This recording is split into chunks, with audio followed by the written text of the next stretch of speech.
Welcome back to the Chip Shot Football Podcast here, where we're going to shift our focus over now to the NFL a little bit more and looking at the Atlanta Falcons and where they stand right now with about four games left on their schedule. I think Atlanta right now is sort of like free falling right now as we speak because since the loss to the Saints, I didn't want to write too much into it, because everybody drops one of those games where you really should have won, like the Ravens losing to the Raiders. I'll say the Steelers losing to the Cowboys was one that I'm sure the Steelers would like to have back, and I'm trying to think of other games. I'm sure there's a bunch of other ones that I'm just missing. Oh, the Lions losing at home to the Buccaneers. Not to say that the Bucs are bad, but on that day the Lions played really bad. So there's always those games where things just don't seem to be going your way for whatever reason. You drop that game on that day, and it just wasn't for you to take. But ever since that moment, I didn't think it was going to be that bad because I saw that loss and I'm thinking, all right, they dropped this game. This is their one game where nothing went right. So we move on to next week, right? Then we get to Denver. That loss it wasn't surprising that they lost because Denver's defense is good, but losing 38-6 is pretty concerning, right? Because the Broncos, they're great. Their defense is great. Bo Nix is playing great, but they're in the first year of this thing. That was pretty concerning for their offense, especially to only put up 6 points. And it was sort of like the Seahawks game where they lost 34-14. That was pretty concerning as well. Then you had this loss on top of the Saints, but even still, all right, that was a really ugly, couple games. Let's just move on. But then every week we've waited for a sort of a response from the Falcons, and they continue to fall short. And I think that's sort of an understatement now that I'm reading it because I think you begin to look at Kirk Cousins a little bit differently. An understatement, or for that statement to be accurate, I think it would be where it'd be high scoring games and they've been unlucky, towards the end, which would be a problem in and of itself. But they're getting dominated, by the Broncos. They just got absolutely destroyed by the Vikings, Kirk Cousins' old team. And, it for Kirk Cousins especially, there's a lot of pressure on him just because, he was brought in to be the missing piece for the Falcons, right? Last year was really bad with Marcus Mariota and Taylor Heineke and Desmond Ritter, all those guys. Very bad from a quarterback standpoint. So you bring in Kirk Cousins, you're taking a little bit of a risk there with the severe Achilles injury, but it is still Kirk Cousins, right? And the fact that they brought him in, they snatched him from Minnesota, and they gave him all that money. Great for Kirk Cousins to get that money, right? Obviously, but there comes that expectation where you got to at least give us better than what we've seen from Desmond Ritter, Taylor Heineke, and Marcus Mariota in their each in their day there with the Falcons. And I'm not saying Kirk's been that awful, but the last run of games, definitely makes you think back to that quarterback play because Kirk over the last 4 games in which they've lost, he's thrown 8 interceptions and 0 passing touchdowns in all of those losses. And because of the poor play, they went from leading the NFC South at 6-3 at one point. Now they're sitting at 6-7 and out of the playoffs completely if they ended today. If the regular season ended today, they did draft a guy, in the first round this year. Now for I would say for any sort of medical emergency or if Kirk, got hurt again, to fall under that category. We're obviously talking about Michael Penix, and now people start looking at him a little bit differently, right?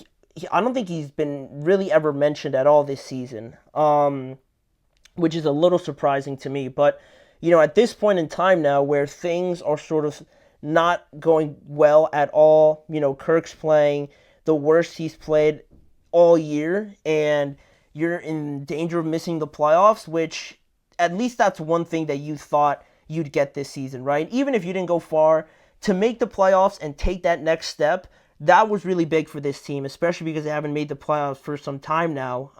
So for now, for this team to be in risk of losing that, I think the panic, the mayhem that might be going around not the organization, but the fan base and everybody around it, I think is warranted. So trying to find an answer, trying to avoid the ultimate, catastrophe of missing the playoffs and crashing out of it. You look for answers and you start looking at Michael Penix a little bit differently, right?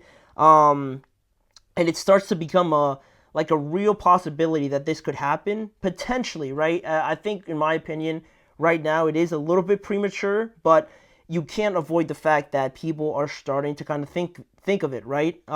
Especially because Kirk, not only has the decision making been a little bit spotty, but you question the mobility, his physical capabilities. Is the injury bothering him in any way? Is it restricting him in any way? If it is, he shouldn't even be playing, right? If it's going to harm you this much, and it is a physical thing, he shouldn't even be playing. But if it's something else, then you got to reconsider it and talk it over, at that point. But Raheem Morris spoke about this yesterday to the media, and he said that Kirk is still the starting quarterback, and I would have to agree with that. Just because, like I said, I think it is still a bit premature, and not only with that, with the fact that Kirk, isn't playing well, but like I mentioned, the decision making is a little bit doubtful, I'll say. The double clutching, there's been a lot of double clutching. There's been a lot of hesitancy to maybe make some throws, maybe because he's thrown, that pick six in the Chargers game, that bad interception in the back of the end zone, again, against the Chargers, and there's just been a lot of mistakes. So you don't want it to get to a point also where he is double clutching a lot, and you're starting to question whether or not he's even trusting or has any confidence in some of the throws that he used to just let it rip. Now he's kind of about to throw it, then he's like kind of holding back, and now he's got to reset everything, and that really does nobody any good. So you don't want to see that, spiraling, right? But I don't think it's going to get to that just yet. And also the fact that if he does have, second thoughts, it's not like he could just take off and run, right? Because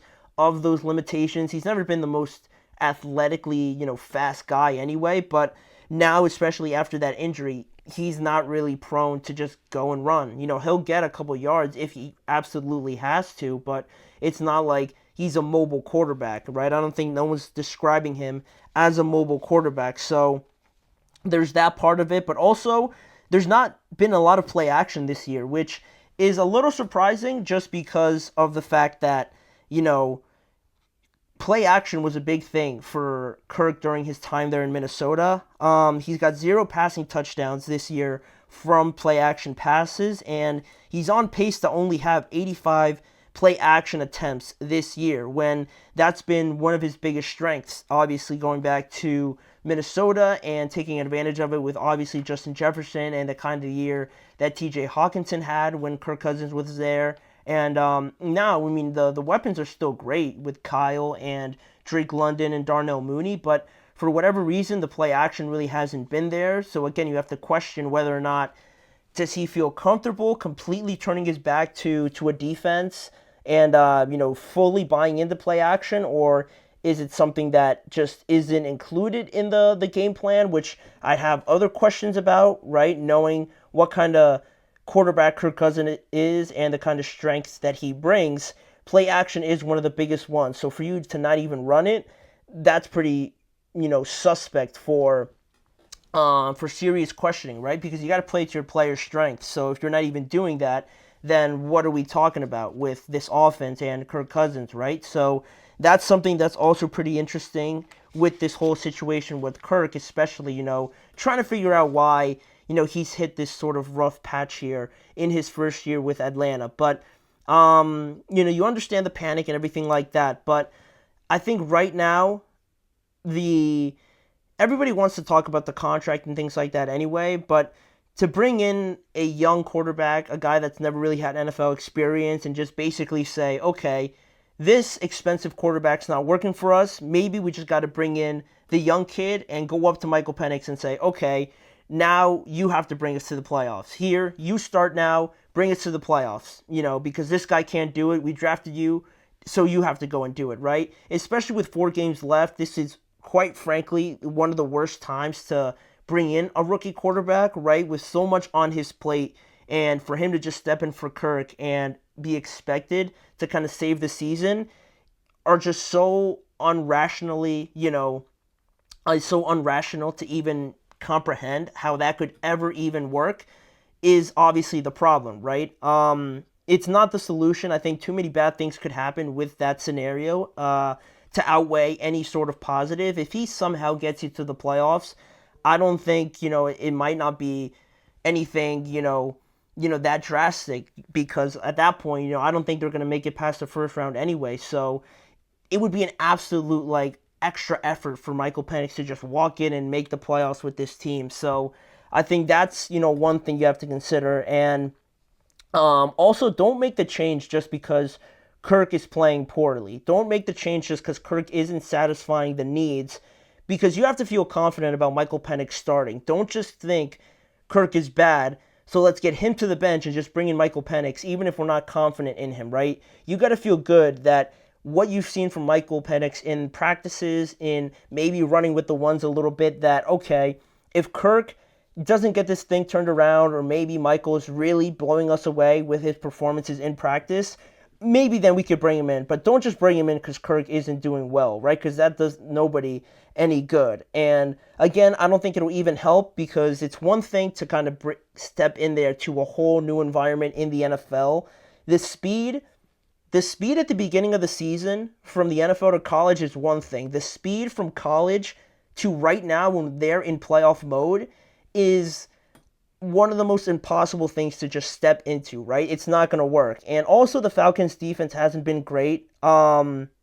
To have a rookie quarterback succeed, you have to have a running game, which the Falcons do have, but the defense isn't really complementing the offense anyway. So if Michael Penix has to go out there and put up 20 plus, 25 plus points, it's not going to help anybody, because then the defense is getting torched and Michael Penix is doing too much, right? Trying to be the hero in some instances. So that does nobody any good either. So, I mean, right now, I think it definitely looks bad, obviously, but I think you could only make things worse for your future if you bring in Michael Penix right now to kind of try and solve everything in the short term. If you end up missing the playoffs, that's definitely going to sting, and that's definitely going to be a huge, problem for this organization, right? Because then you question a bunch of decisions that they've made. But I mean, I don't know. I don't want to bring him in right now.